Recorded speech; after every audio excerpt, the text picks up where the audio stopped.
И всем привет, с вами Игорь, это канал Black Cosplay. Мы продолжаем играть в Penumbra Over Истоки Зла. Вот, я забываю по-английски, так что будем по-русски разговаривать.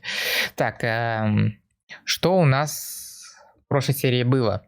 Мы в прошлой серии боялись, ходили, зашли сюда, в этот бункер. Это, оказывается, я так думаю, что это бункер. Вот это какая-то фигнюшка, я так понял, что это сохранение.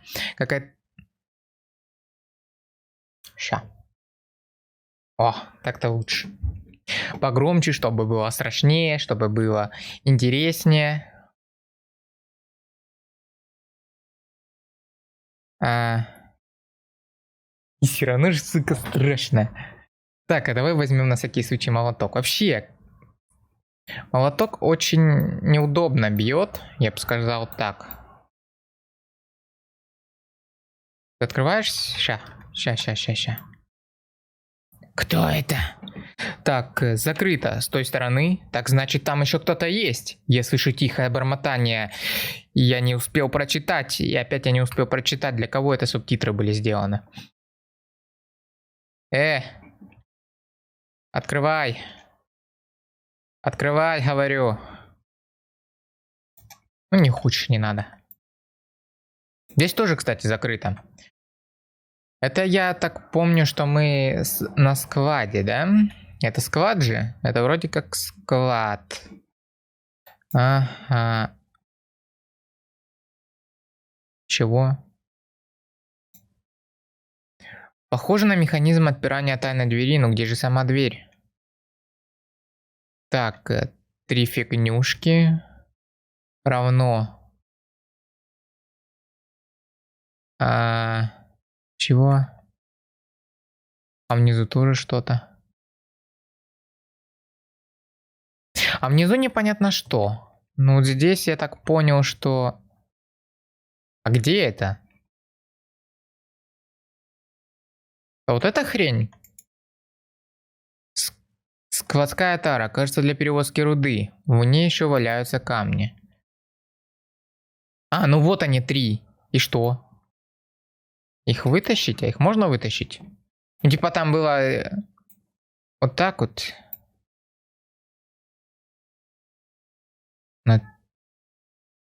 Там какой-то люк. Так, ну так не надо. Пойдем куда-нибудь сюда отопрем. То сейчас дверь закроется сюда и все. Подожди. Да еще давай. Не можешь? Во.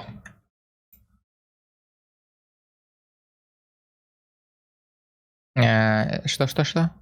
Так, кто-то взял и спилил лестницу. Точнее, перетер ее тупой пилой.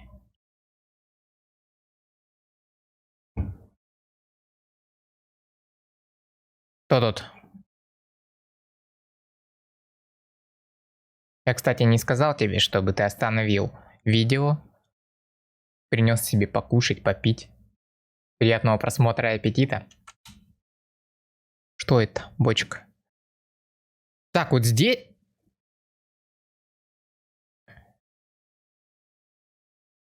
Так, пещера выглядит так, словно обвалилась несколько лет назад, а потом кто-то понаделал в завалах проходов.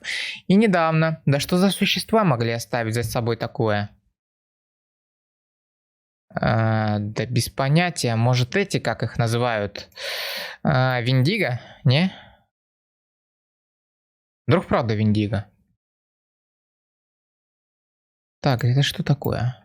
За ней что-нибудь может быть? Нет. Мне кажется, это Виндиго. Эх, пауки и Господи, это что, паук? Чего? Там огромный паук, что ли? Не знаю, смогу ли пробраться через эту дрянь. Даже отсюда слышу шебуршание маленьких ног. Так, пойдем. Где паук? Что случилось? А где пауки? Охренеть, 4... Вот здесь какая-то дрянь ходит, я тебе отвечаю. Пойдем сюда. Или пойдем уже, добьем. Пойдем налево. Я ненавижу выборы. Ну, пойдем налево. Ты не идешь за мной, сука? Надеюсь... Куда ты убрал? То есть я могу ее куда-то притарабанить, да? А куда? Типа назад лестницу можно взять, да? Поставить. Пойдем поставим. Не зря ж она здесь стоит.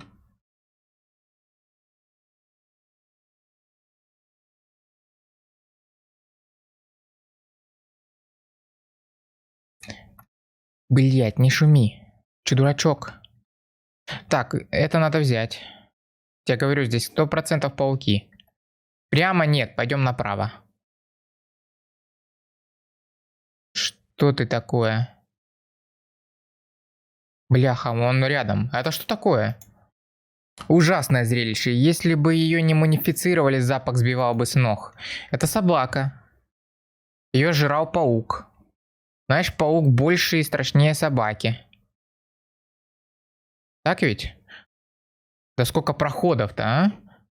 Налево, направо, налево, направо, направо. Опа. Это что?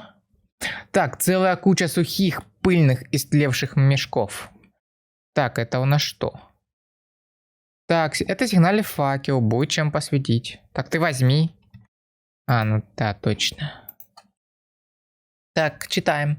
День первый. Я приступаю к ведению этих записей, дабы, несмотря на хаос последних часов, предпринятые нами величайшие труды могли когда-нибудь стать достоянием науки. Я постараюсь продержаться до прихода помощи и заколочу все входы в малую мастерскую и в заброшенной части шахты. Питаю надежды, что скудные запасы продовольствия дадут мне выжить. А запрятанные мною не будут найдены. Возможно ли, что эта шахта и впрямь проклята? Прошло почти ровно 30 лет с того случая, что и привел нас сюда. А теперь, спустя десятилетия, Рок снова давлеет. Что? Давлеет? Ладно. День третий. Я полагал, что в этот день сюда доберутся спасательные бригады. Но ведь они могут и не догадываться о моем местоположении, а потому занимаются спасением других выживших. Если завтра сюда никто не заявится, то мне придется отправиться на поиски самому. День шестой. Моей первой ошибкой была мысль о спасении, второй – предположение о безопасности этой пещеры, а следствием этих двух ошибок стало третье – я покинул свой безопасный угол. В результате я уже 2 дня брожу здесь, в поисках помощи, но сталкиваюсь лишь с опасностью. Я побыл у старых жилых помещений, но, как ни странно, не обнаружил там никаких признаков жизни. Пытаясь вернуться тем же путем, я заблудился и скоро оказался в совершенно неизведанном месте. Сбитый с толку, но не потерявший целеустремленности, я вновь попробовал добраться до своего пристанища, но встретил каких-то одичавших животных, которые сочли старую шахту своим домом. Хотя эти особи и представляли собой немалый интерес, и я предпочтел отступить, но был окружен и обложен огромным числом этих тварей. Осталось только бежать. Убегая, я повредил лодыжку. Радует, что это скорее растяжение, чем перелом. Некоторое время приходилось скрываться и таиться в темноте. На несколько часов назад мне удалось найти дверь, которая ведет в малую, неиспользуемую часть шахты. Ключ от этой двери все еще у меня в кармане. В той части шахты я нашел склад. Думаю, он позволит мне продержаться еще какое-то время. Это место сплошной лабиринт. О, я хорошо усвоил урок и не буду, и не сделаю из своего укрытия ни шагу, пока не буду уверен в безопасности. День 19. Нихера себе. Надежды на спасение тают, запасы кончаются. В этом месте полно пауков. Не люблю пауков. День 34. Я поймал одного из этих восьминогих чудовищ сегодня утром в собственном рту. К своему удивлению, паука я проглотил. Впрочем, больше меня волнует не сам случай поедания, а подвид этого архнида. Маловероятно, чтобы яд пещерных пауков был опасен для человека, но возможные последствия меня все же беспокоят. День 35. К этому часу должен был подействовать яд любого из пауков. Но я жив, и это первый повод для радости со времен инцидента. Кроме того, благодаря случайному происшествию, я имею в своем распоряжении практически неисчерпаемый запас пищи. Во имя науки я собираюсь спуститься в шахту под складом и разузнать побольше о естественной среде обитания этих существ.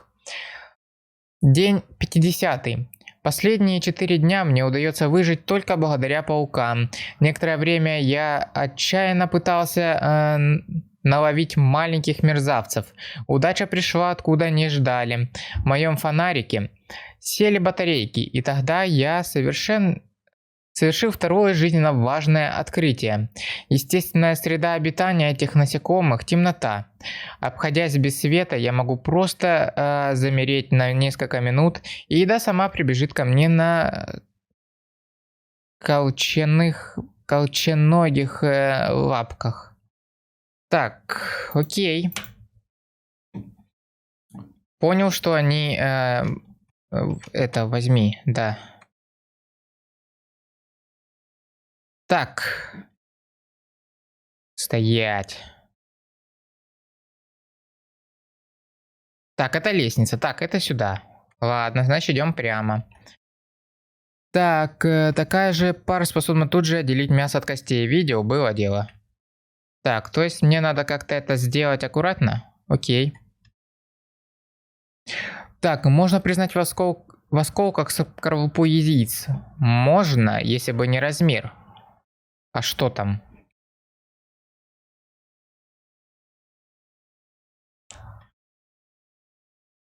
Это вот такие они, да? Большие. Они, кстати, где-то лазят. Это еще одна, кстати, записка. Так, день 71. Да сколько ты жил здесь? Уже можно было выбраться отсюда. Мои ранние выводы о безопасности мысленных пещерных друзей, похоже, ошибочны. Тщательное вскрытие показало, что в желудках пауков может храниться небольшое количество природных химикатов. Регулярное впрыскивание этих веществ может оказывать психотропное воздействие и даже привести к летальному исходу. Единственный выход – это убраться отсюда и отыскать все возможные припасы, какие только удастся найти. Но это лишь надежда. Ее опирают грубые факты. Первое. У меня нет источника света. Второе. Я поклялся, что не выйду отсюда, пока снаружи не зазвучат человеческие голоса. Третье. Пауки такие вкусные. День 100. Судя по меткам на стенах и собственным записям, хотя и такой, тем не менее, больше подходят на неразборчивые каракули, сегодня 100-й день моей новой жизни. Весь последующий месяц мои съедобные друзья становятся все более и более агрессивными. Их количество растет, и размеры увеличиваются. Не знаю, является ли это следствием моего вторжения в их экосистему. При такой скорости роста пауки скоро станут слишком большими, чтобы пролезать в трещины на стенах. Ясно только одно, я вижу лишь вершину айсберга.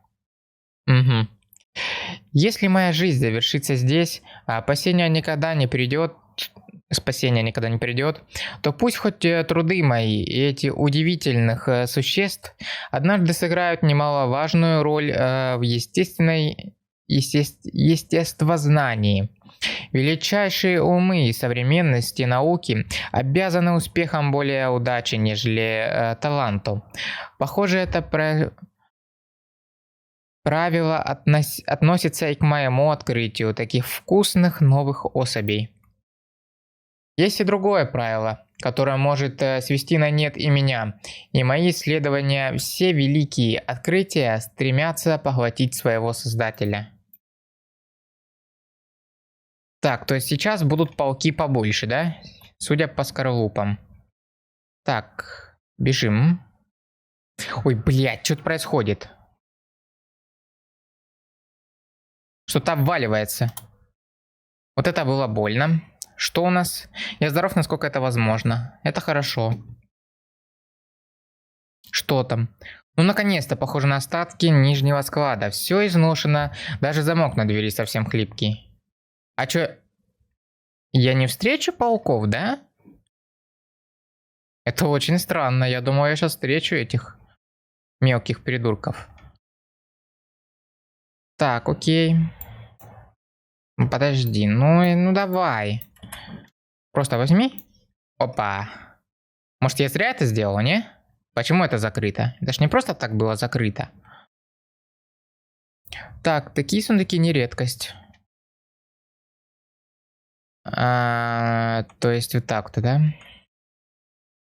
Но пауков здесь вроде бы нету, да? Нету же? Нету. Давай все-таки возьмем и... Так, тут ничего. Так, ты, может, откроешь? Опа. А здесь что-то есть. И что это такое? Что это? Батарейка. Хорошо. Давай закрою. На всякий пожарный просто. А то мало ли что. А что ж такое? Нос чешется. Так, ну окей. Что это? Баллончик с топливом для зажигалок. Отлично. Теперь у меня есть зажигалка. Зачем она мне, чтобы поджигать там эту фигню? Так, это все серая. Серая. Больничный закат. Это краска? То есть я сюда пришел только для того, чтобы взять баллончик. Как его объединить?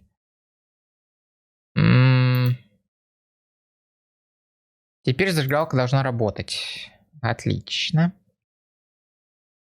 Так, блокнот, аптечка. Вот у меня куча было батареек. А где они здесь, в данном случае? Потому что что-то не то. Ну что, можно идти. И мне кажется, назад проход будет больнее, чем вперед. Так всегда во всех таких играх. Сейчас будут пауки, 100%, я тебе говорю.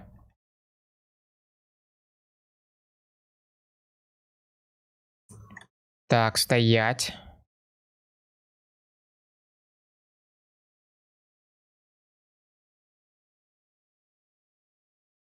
Я надеюсь, что их не будет. Ну, я так и прав был. Это надо было сюда. Пойдем. Блять, что происходит? Что это?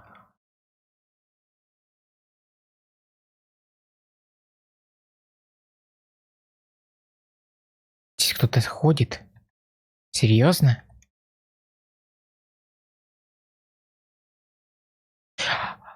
А может это... Этот дурачок еще живой? И он жрет до сих пор своих пауков? А вдруг это так? А вот мне интересно, как он без воды-то прожил. Пауки пауками, ну а вода? За 100% он психанул вышел на этот раз. Со своего убежища. Опа. Во-первых, я не поставил таймер, что это очень-очень плохо. Таймер надо всегда ставить. В принципе, я играю, наверное, где-то минут 10, правильно? Посмотри точно. 10 минут я играю? Я думаю, да. Так что вот сделаем вот так вот. Угу. Вот так вот. Все отлично. Таймер идет. Я думаю, что-то я не то... Что-то не то. Блять. Кажется, здесь кто-то кого-то протащили. Никогда не видел столько крови. Этот человек мог ответить на мои вопросы. Кто мог совершить такую... А где? Давай сохранимся. Так его кто-то протащил все-таки? Он там живой был? Давай возьмем. На всякий случай. Ага, вот оно, правда. Там кто-то был. Или он кто-то... Да хрен знает. Я по ходу... Мне надо присесть. Мне надо присесть. Так, вот они записи, еще одни. Еще одна дверь. Открывается, не буду открывать пока, ну его нахер. Так, ага. Ага. Так, стул. Он сидел на стуле. Это что такое? Триумф бюрократии. Годы и годы строчить отчеты, вести журналы, составлять записки. Ля-ля-ля-ля-ля-ля. Эти рисунки вырезаны по дереву не самым острым ножом. А у него нож еще есть, да? Таракан. А, это не таракан, это, наверное, эти. А может таракан?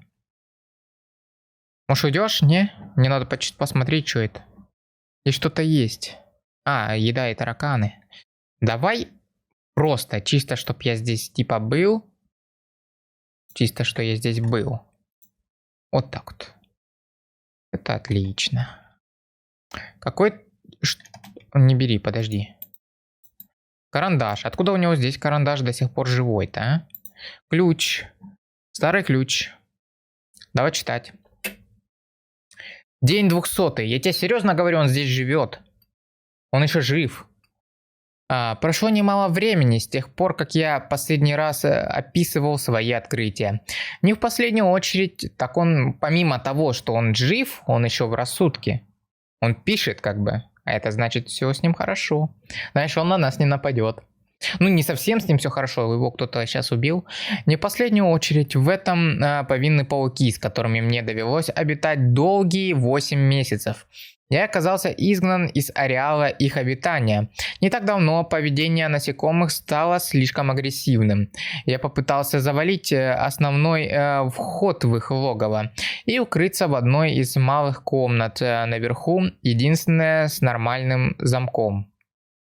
Тебе бы сейчас недалеко было бы выход, ты дурной. Другая причина кроется в слабости после операции. Да, мне пришлось сделать себе небольшую операцию. Охренеть. И с чем ты это делал? Без помощи инструментов или анестезии. Впрочем, даже будь у меня обезболивающее, его все равно нельзя было применять. Ведь пациент был и доктором. Хирургические инструменты тоже неплохая штука, но и мой нож для бумаги, пусть старый и ржавый, прекрасно справился с задачей. Как ты это зашил? Чем ты это зашил? Что происходит? Сама операция была достаточно проста.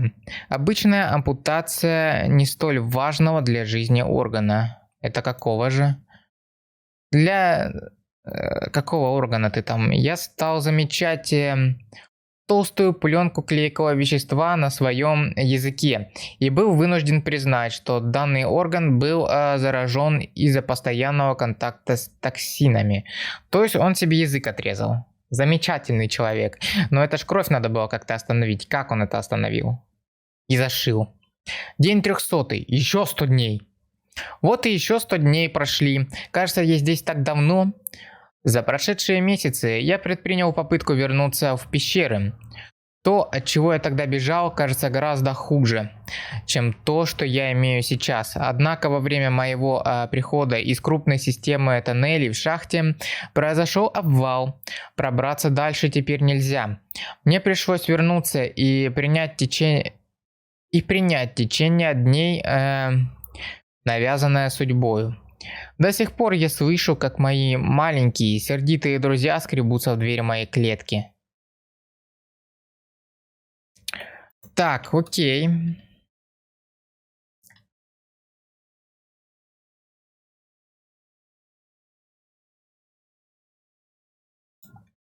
Не, ну смотри, здесь бутылки есть. Что это? Это оно? Серьезно? Так, кстати, токсины. Что это? Это какой-то внутренний орган, кажется, язык животного. Слушай, это язык этого дурачка. Как он-то, откуда у него такой здоровый язык?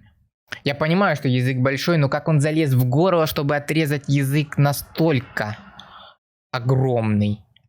Это ж надо прям туда залезть. Язык не такой большой, если его отрезать здесь, рядышком.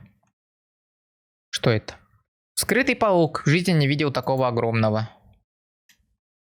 А токсины есть? А может его можно... Опачки. 100% сейчас таких я буду и убивать еще помимо этого, да? Ну вроде бы здесь... Подожди. Ага. Окей, идем. Что? Его паук утащил. Серьезно? Так, стол. Опачки, это что такое? Вяленое мясо. А для чего? Вяленое мясо с душком. А есть... вяленое мясо. Зачем с душком не вяленое мясо? Вот вопрос. Так, это что такое? Сейчас что-то было. А, это, наверное, дверь. Здесь что-то есть, нет? У него ключ в кармане был, или он его оставил? Дыра маловато для человека, я бы туда не полез, будь она даже нормального размера. Какая тварь могла вырыть подобный проход? Пауки. Причем здоровый, раз и человека утащил. Ну, по сути, здесь, я так понял, все. Так ведь? Так ведь. Вроде бы здесь все, надо идти в другие комнаты. Там были канцелярия, там были другие непонятные комнаты.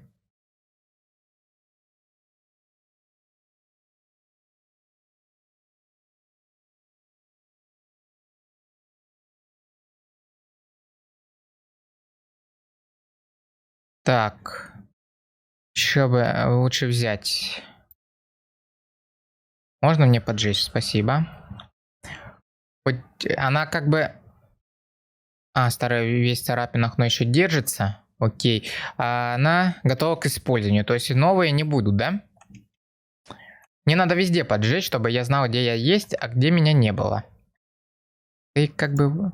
Так, куча бесполезного хлама, зато неплохое место, чтобы прятаться. От кого прятаться? Уже собрался. От паука? Нет, от паука не надо прятаться. Что это было? Нужно на самом виду... Блять, ясно. Какая-то тварь. Я вижу! Иди сюда. Сердце сейчас выскочит. Если тварь подойдет слишком близко, лучше на нее не смотреть. Не то запаникую, тогда все, конец. Хорошо. Давай сделаем так, чтобы не запаниковать. Где ты, сука? Где ты, бляха, муха, а? Иди сюда.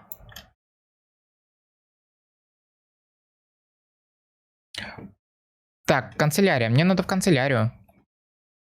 А здесь нету? Нет, здесь нету. Жалко. Че так страшно? Страшно мне. А где оно? Оно здесь. Блять, ты что делаешь, дурной?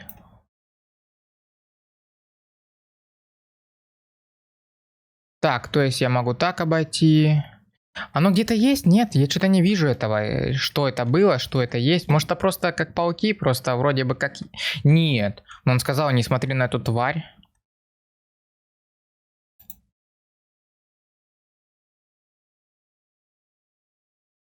Я не вижу ее, кстати. Ой, блять, оно здесь! Или не здесь? Ну пойдем, как бы я не против. Вообще здесь как бы канцелярия, мастерская. Я же был вроде бы на складу, а не в мастерской, нет?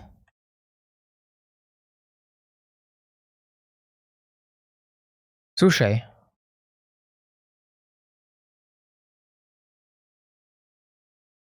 Так, а здесь... Так, что это?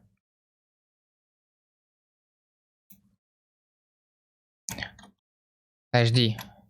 О, отлично. Опа.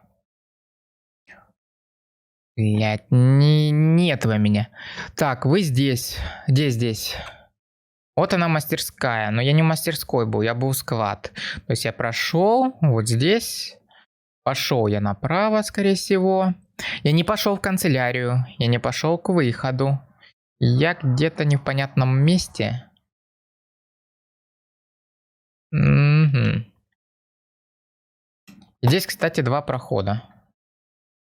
Канцелярия, мастерская. Скорее всего, это выход, да? Заклинило, я в западне, надо выбираться отсюда. Ага, это выход. Это оттуда, откуда я начинал. Ну вот он же, вы здесь, вот кружок. То есть мне сейчас направо. А там как раз это говнина.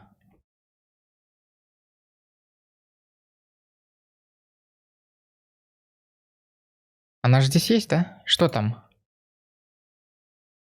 Склад. Я только со склада, мне не нужен склад.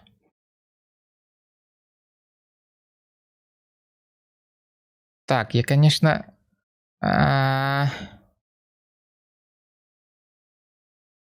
Большой деревянный сундук. А вот это что? Я думаю, это царапина. Это не царапины. Ну тут. Это Виндиго?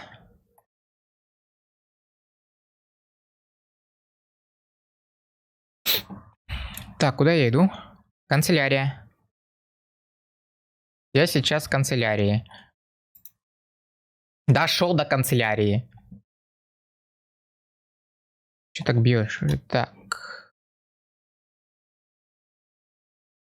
Никого. Это сохраняшка. Давай сначала все посмотрим, а потом сохранимся. Уйди. Ничего. Ничего. Опа, ключ. Записка. Статья из храни ветхого. Так. Копенгаген-Пост. Понедельник, 17 августа 1930 года. Психотропные залежи на дне шахты смерти? Ученые из Копенгагенского университета выдвинули предположение, что причиной высокого уровня самоубийств в гренландской шахте стали воздействующие на разум химикаты, природные месторождения которых были найдены при разработке.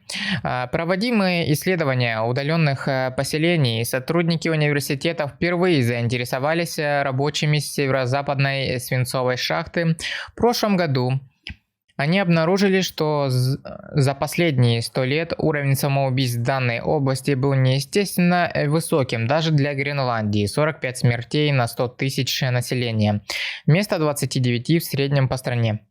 Продолжив исследования, эксперты выявили у многих шахтеров симптомы, характерные для ранней стадии параноидальной шизофрении. Это открытие позволило выдвинуть теорию о наличии в породе естественных скоплений лизергиновой кислоты, которая, согласно последним данным, может вызывать галлюцинации. Так у меня, наверное, галлюцинации. У меня еще не было галлюцинаций. Но у меня, наверное, тоже будут галлюцинации. И вот эти вот мужики, это все, наверное, галлюцинации.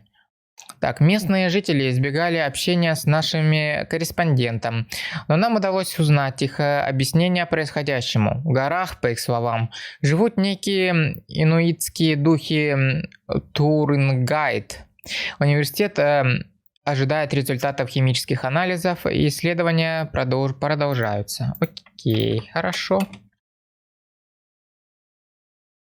Склянка с бакстрином может пригодиться. Рапорт 45-го года. Фотография британского взвода времен Второй мировой. Видимо, эту шахту переделали под импровизированный бункер. 15 августа 1945 года. Командный бункер. Аварийная ВВП Зулу. Еженедельный рапорт. Еще одна скучная неделя в Гренландии.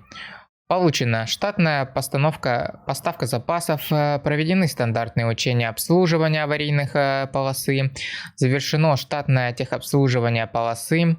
По моему приказу солдаты чистят ее дважды в неделю из-за сильного снегопада. 1 человек ранен. 1 раненый, не повод бить тревогу. в Лондоне. Немцы не растянули свою линию фронта на лишние 4000 миль.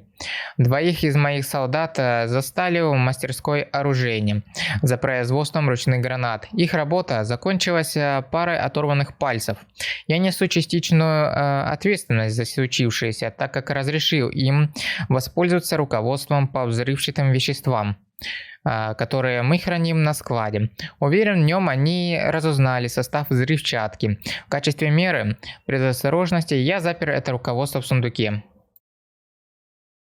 который поставил в собственном кабинете.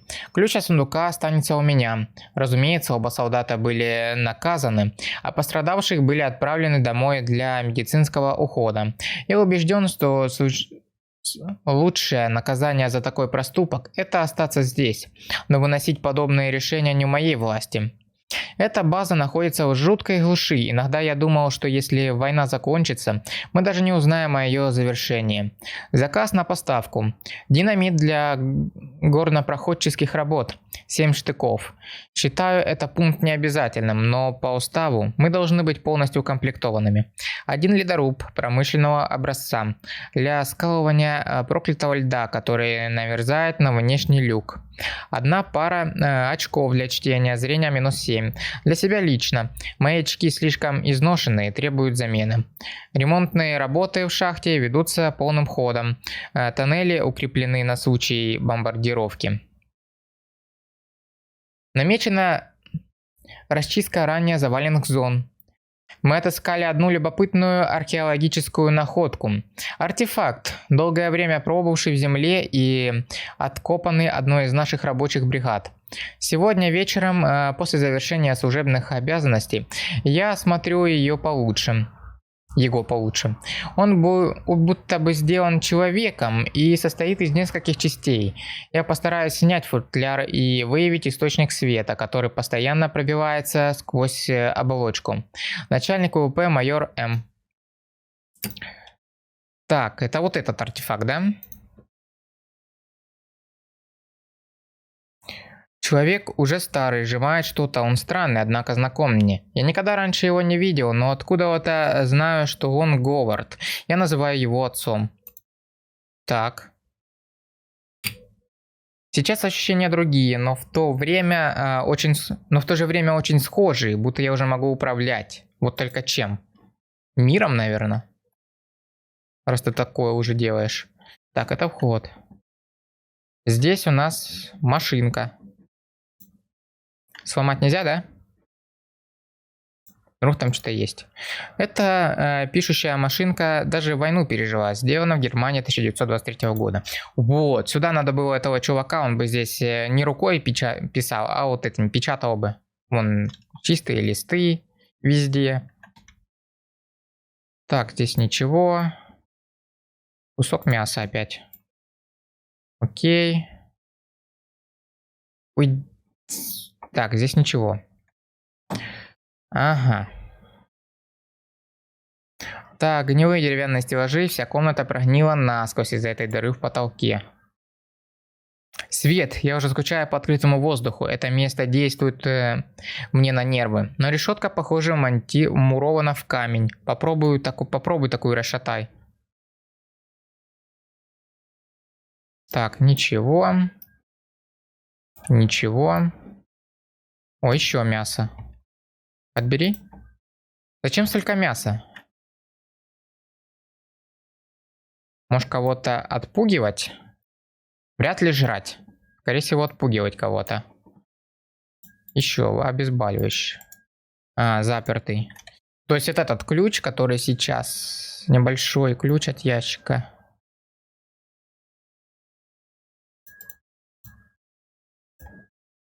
Вот оно и руководство. Так, химия взрывчатых веществ. Издание 1923 года. Глава 1, раздел 3. Порошковый запальный шнур. Порошковый запальный шнур – один из самых простых и надежных в своем роде.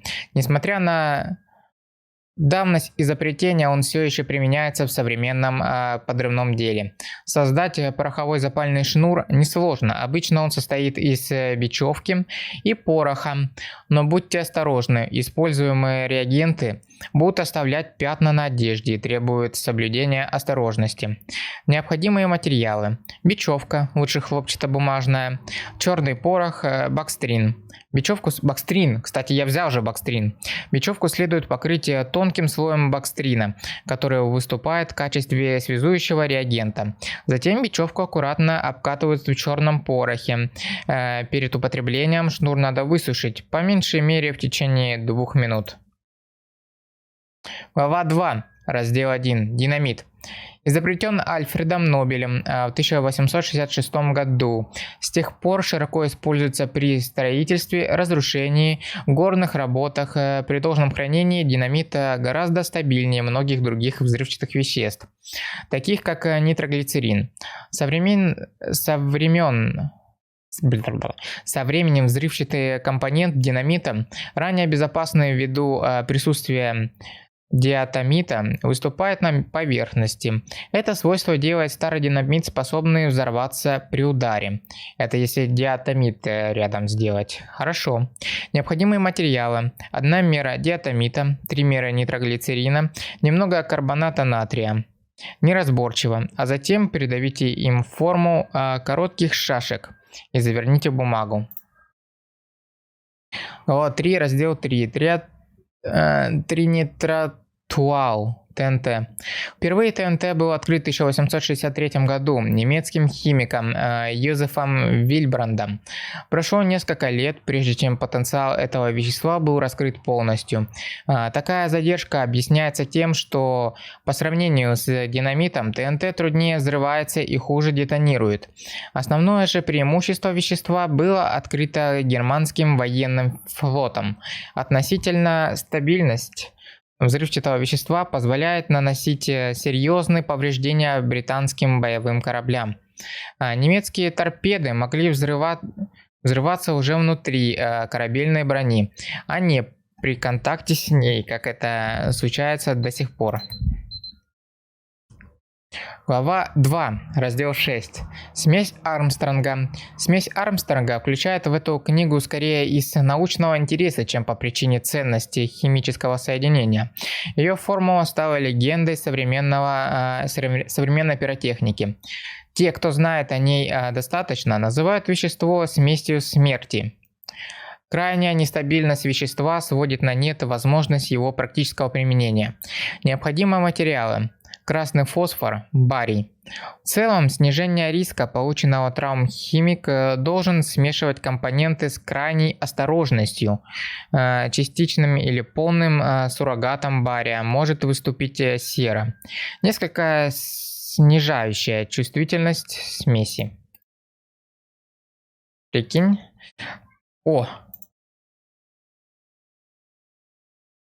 Так, ну, в принципе, здесь тоже все. Здесь же нету таких вот